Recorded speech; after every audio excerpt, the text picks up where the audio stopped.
እግዚአብሔር ቸር አምላክ ነው። እግዚአብሔር ሩህሩህ አምላክ ነው። እግዚአብሔር ፍቅር ነው። እግዚአብሔር ምን አይረሳም። የምናደርጋትን ጥቂት ነገር እንኳን ሳይቀር እግዚአብሔር ያስታውሳል። እግዚአብሔር አይረሳም። ይህ ምንኛ ያጽናናል ወገኖቼ።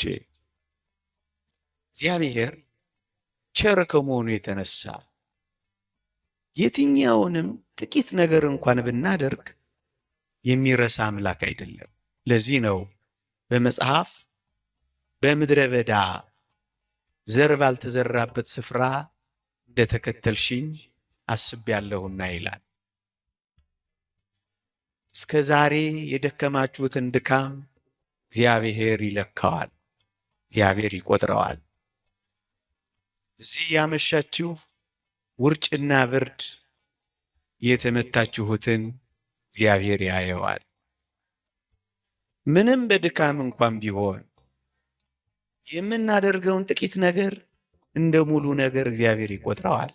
ይህ ምንኛ ያጽናናል። በውሽንፍሮችና በውርጭ ውስጥ ዝም ብላችሁ በዚህ በቤተ እግዚአብሔር የኖራችሁትን ኑሮ እግዚአብሔር አይረሳው። ዓይናችሁ ደስ የማያሰኝ ጆሮአችሁ ደስ የማያሰኝ ነገር ቢሰማም ሃይማኖታችሁን አለመቀየራችሁን፣ ተስፋችሁን አለመጣላችሁን፣ ካንተ ሌላ ምን አለን ብላችሁ መሸሸጊያ ጥግ መሰማሪያ መስክ እግዚአብሔርን ስላደረጋችሁት ምድረ በዳ እንኳን ቢሆን እግዚአብሔር ይህንን መከተላችሁን ይህንን ማገልገላችሁን እግዚአብሔር አይረሳው። ለዚህ ነው ስለ ስሙ ያሳያችሁትን ፍቅር ይረሳ ዘንድ እግዚአብሔር አመፀኛ አይደለም የሚለው። ምን ማለት ነው? የትም እንሁን የት በምንም እንኑር በምን እግዚአብሔር አይረሳንም። ለዚህ ነው በመጽሐፍ አልተውሽም ከቶም ቢሆን አልጥልሽም የሚለው። ወገኖቼ በእጄ መዳፍ ቀርጬሻለሁና አልተውሽም የሚል ምንኛ የሚያጽናና ቃል ተጽፏል መሰላችሁ? ኦርቶዶክሳውያን እግዚአብሔር እንዴት ይተወናል? አልተውሽም እያለ ቃል ኪዳን እየገባ እንዴት ይተወናል ብላችሁ ታስባላችሁ? አብሬ እወጣለሁ እያለ እንዴት ይቀራል ብላችሁ ታስባላችሁ? እኔ ካንተ ጋር ነኝ እያለ እንዴት አድርጎ ይሸሻል ብላችሁ ትገምቱታላችሁ? እግዚአብሔር በቃሉ የታመነ ነው። እግዚአብሔር በኪዳኑ የጸና ነው። ይህንን የእግዚአብሔር ቃል እንመነው እንጂ ምን የሚለውን አይረሳንም የሚለው። ጭንካር የተበሳበትን እንዴት ይረሳል? ዋጋ የከፈለበትን እንዴት ችላ ይላል? ይህ ምንኛ የሚያጽናና ቃል ነው ኦርቶዶክሳውያን። ከዚህ ጋር አብሮ ነው የሚሄደው። እኔ ካንተ ጋር እሄዳለሁ አሳርፍህም አለው የሚለው። ለዚህ ነው ወገኖቼ የእግዚአብሔር ሰዎች ስንሆን እመኖኝ እግዚአብሔር ብቻውን የተወው ሰው የለም። እግዚአብሔር ብቻውን የጣለው ሰው ከቶም ቢሆን በመጽሐፍ አላየንም፣ በአባቶቻችንም አልሰማንም። እኛ ነን ብቻችንን ይሆን እየመሰለን የተሸበር ነው። እኛ ነን ብቻችንን ይሆን እየመሰለን የደነገጥ ነው።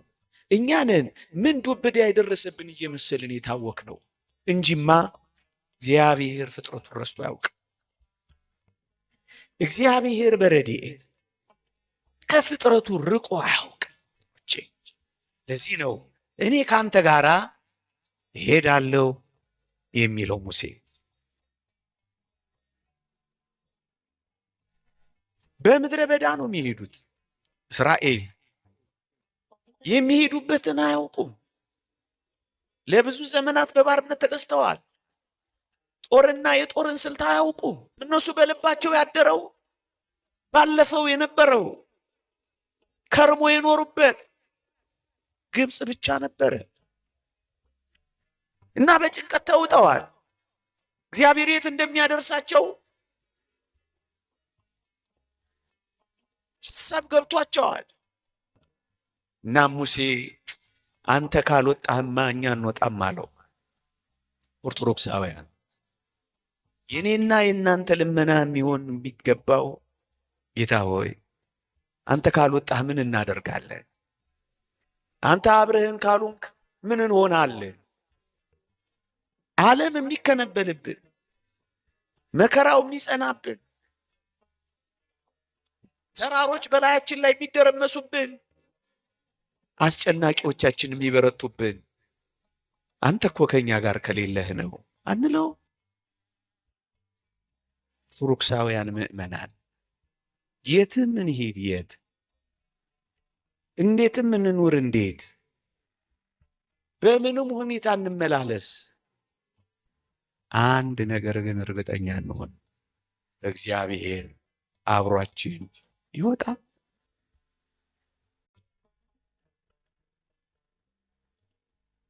እግዚአብሔር ከኛ ጋር ይሄዳል። የሚያሳስበን እሱ ክርስቲያኖች ሆይ የሁላችንም ብርቱ ፈተና የሁላችንም ጥልቅ መከራ ሊሆን የሚገባው ልዑል እግዚአብሔር ከኛ ፊቱን የሰወረ እንደሆነ ነው። ከፊታችን ቀድሞ ከሄደ ግን እመኑኝ እንዳናዝን እንደሰት። ምክንያቱም እግዚአብሔር አብሮን አለ። ጸሎታችን፣ ልመናችን ሁሉ በአንድ ነገር ላይ ማተኮር አለበት። እግዚአብሔር ከኛ ጋር ይወጣል። እግዚአብሔር ከኛ ጋር ይሄዳል። እግዚአብሔር አብሮን አለ። የትም ሁን የት፣ ማንም ሁን ማን፣ ቀኑን ሙሉ እግዚአብሔርን በመፍራት ኑሩ እንዳለው እግዚአብሔርን የመንገዳችሁ መጀመሪያ እግዚአብሔርን ጥላ ጋሻ ካደረጋችሁ እመኑኝ ምንም ባይኖራችሁ እግዚአብሔር ያኖራችሁ። አሁን እኮ ብርቱ ሐዘን የሚገባል፣ ልባችን ስብር የሚለው፣ አንዳንዶቻችንን ክትክት የምንለው ይህንን እግዚአብሔር በእውነት አብሮን እንዳለ ስለምንዘነጋ። አትጠራጠሩ። ደክመ ከፍቶን ሆድ ብሶን ነገር ተዘበራርቆብን እንኳን ቢሆን እንዳትረሱ እግዚአብሔር በመንገዳችን፣ እግዚአብሔር በጎዳናችን፣ እግዚአብሔር ጨለማ በሆነው ሌሊታችን እንኳን ሳይቀር ከኛ ጋር ይሆናል። ቅዱስ ያዕቆብ በራእዮችና በመገለጦች የታጀበው እንዲህ ባሉ የመከራ ጊዜያት እኮ ነው። እንዲህ ያሉ በፈተና ጊዜያት እኮ ነው ወገኖቼ። እንዲህ ያሉ የመከራ፣ እንዲህ ያሉ የፈተና፣ እንዲህ ያሉ የጭንቅ ጊዜያት እመኑኝ የበለጠ እግዚአብሔርን ማወቂያ፣ የበለጠ የእግዚአብሔርን መለኮታዊ ጥበቃ፣ የበለጠ እግዚአብሔር ለኛ ምን ያህል ቅርብ እንደሆነ ማረጋገጫ ጊዜያት ነው የሚሆኑት። የላችሁም ከኛ የሚጠበቀው እግዚአብሔር ከኛ ጋር እንደሆነ ለማረጋገጥ እኛ ከእግዚአብሔር ጋር ለመሆን መዘጋጀት ብቻ ነው። አትፍሩ፣ አትደንግጡ፣ አትታወቁ፣ ምንም አትደንግጡ፣ ልባችሁም አይውደቅ። ቅዱስ ዳዊት እንዳለው ተራሮች ወደ ባህር ልብ ቢገቡም ልቤ አይፈራም እንዳለው ክርስቲያኑ እኮ አይፈራም። ልቡ ጽኑ ነው፣ በአምላኩ ይታመናል።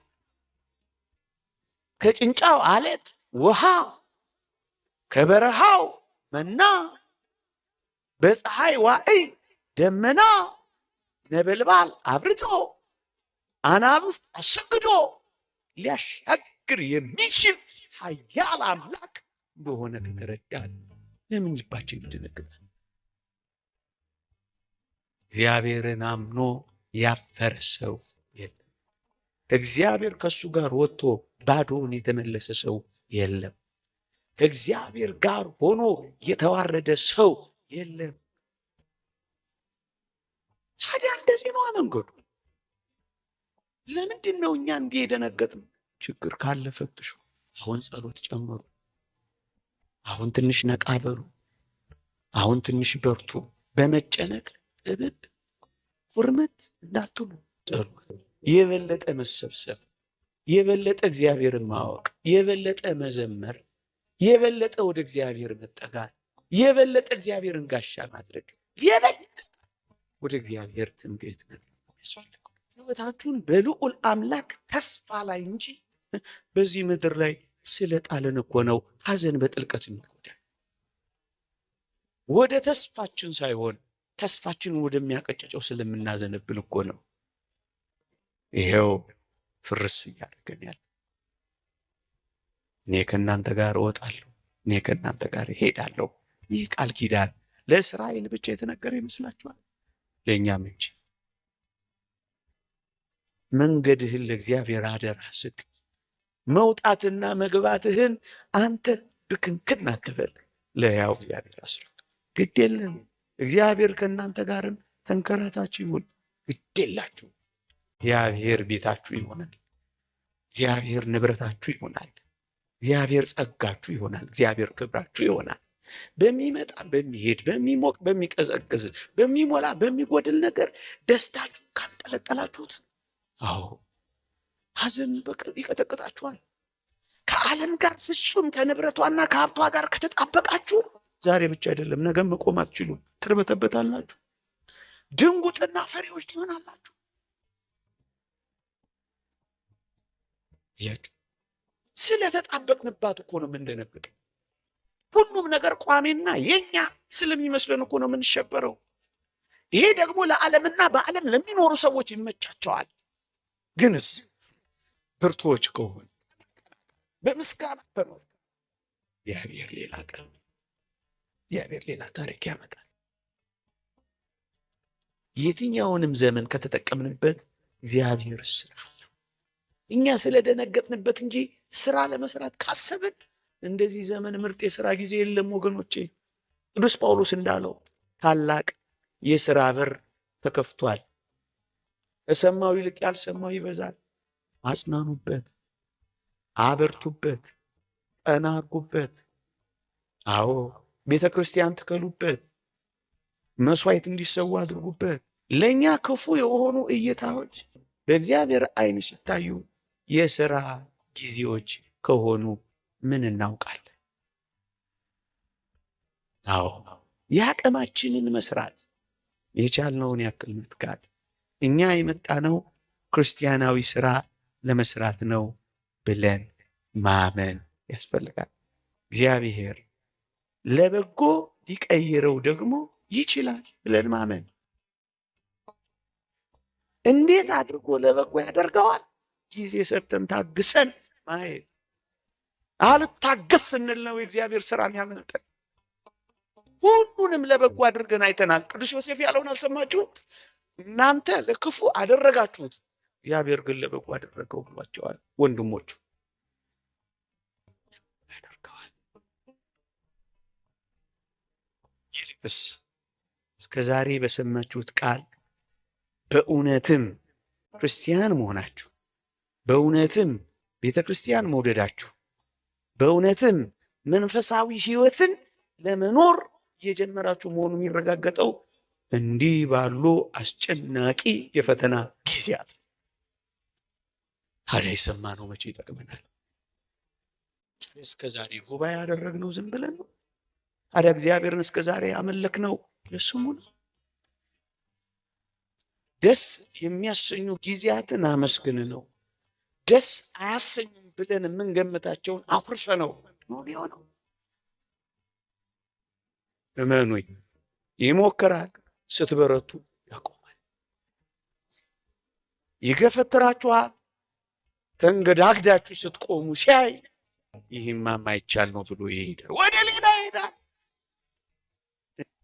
ጊዜያት ወላጆቻችሁን አጽንታችሁ ልጆቻችሁን አበርትታችሁ ከጸሎትና ከምስጋና ጋር ሁል ጊዜ እግዚአብሔር ለበጎ እንደሚቀይረው አምናችሁ እስካልገደለን ድረስ ያጠነክረናል ይላሉ። የመጠንከሪያ መንገድ አድርጉት። ልትጎዳኝ አይደል? እግዚአብሔር እንድጠቀምበት ያደርጋል። እንዳዝን አይደል የፈለግከው? እኔ በጌታዬ ደስ ይለኛል። እንዳልችል አይደል የፈለግከው? ሁሉም በሚችል አምላክ እደግፋለሁ፣ ሁሉን ያስችለኛል። እንዳማረር አይደል የፈለግከው? እኔ አመሰግናለሁ። የሰፋው ዓለም እንዲጠበኝ አይደል የፈለግከው?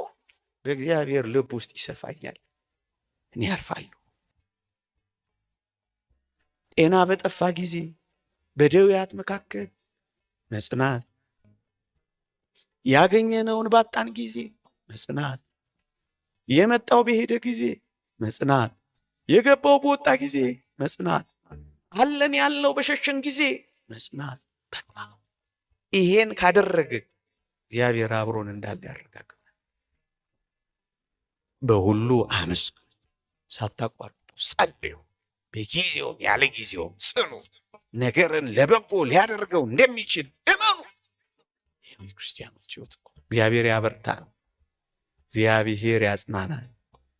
እግዚአብሔር በመንገዳችን ሁሉ ወደ ቀኝም ወደ ግራም አትበል እንዳለው ወደ ቀኝም ወደ ግራም ሳንል ከእግዚአብሔር ጋር ብቻ ለመጨረስ እግዚአብሔር ኃይልና ብርታቱን ይስጠን፣ ማስተዋሉን ሁሉ ያድለን።